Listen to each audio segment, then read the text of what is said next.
nze Moses Wamala wamu ne Charles Isaac kulaba nafe bategeera olulimi olw'obubonero.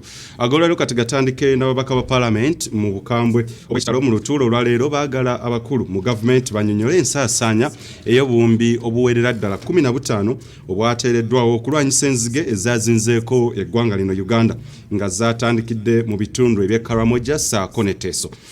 Bagamba nti buli kimu ekiri mu kukolebwa mu kiseera kino mu ngeri ey'ekipayopayo nti balwanyisa nzige zino kikolebwa mu ngeri ya malya ga nsimbi ya muwi wa musolo.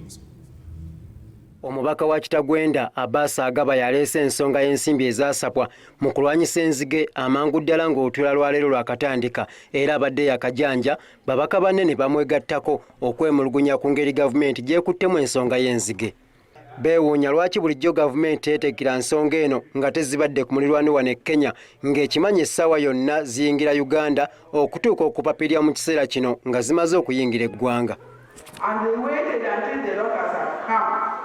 Now let's know when I say completing the remaining money, understand 10 billion has been given and we are left around 7. When are you giving so that we get grip aeroplanes to spray these locusts? You that these locusts are in Kenya.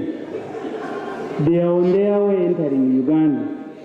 It will be a shame for government to tell Parliament that we are unable to stop them in the areas where they are first sighted. And now we are running after them in Rango, in Acholi, in Arua. Bagamba nti batandise okwekengera ensaasaanya y'ensimbi obuwumbi 15 ezaateereddwawo okulwanyisa enzige zino era baagala abakulu abazivunaanyizibwako bannyonnyole ensaasaanya yaazo. We need accountability for that 15 billion shillings. We have prayed. I ask for prayers for this nation to pray for us. The locusts are living in Karamoja in the name of the Lord. Officers who went are still offloading chemicals in the districts where they have left.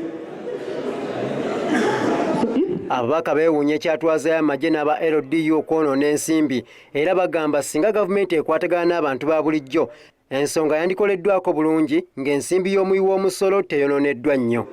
So with this issue of the locusts, Madam Speaker, we may even spend less than 5 billion if we told the people that a kilo of a locust is 3,000. You would have seen how people can go and collect the rice.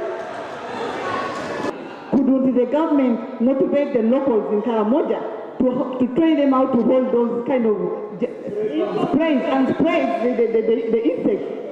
Must they bring people from this end to go there and start carrying?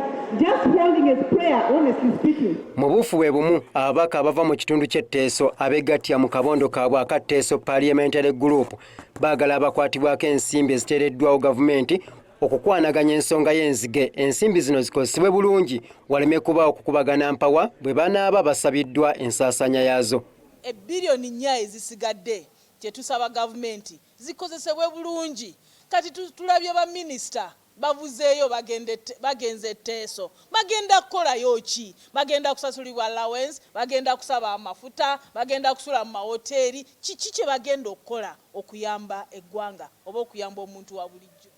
Tusaana tukozese enkola ekitatwala sente nyingi kubanga sente z'omuwi wa musolo tetwagala tuzoonoona. Bano era beeraliikirivu ku ddagala eri mu kukozesebwa okufuuyira enzige zino era baagala gavumenti ekakase nga si lya bulabe eri obulamu bw'abantu, ebirime, ebisolo n'ettaka lyabwe. Bakubirizza abantu obutalya nzige zino kuba eddagala erizifuuyiddwako si ddungi. Shamim Naiga, Nicholas Ndugga be babaddeyo ku Delta TV Amasukkulumu.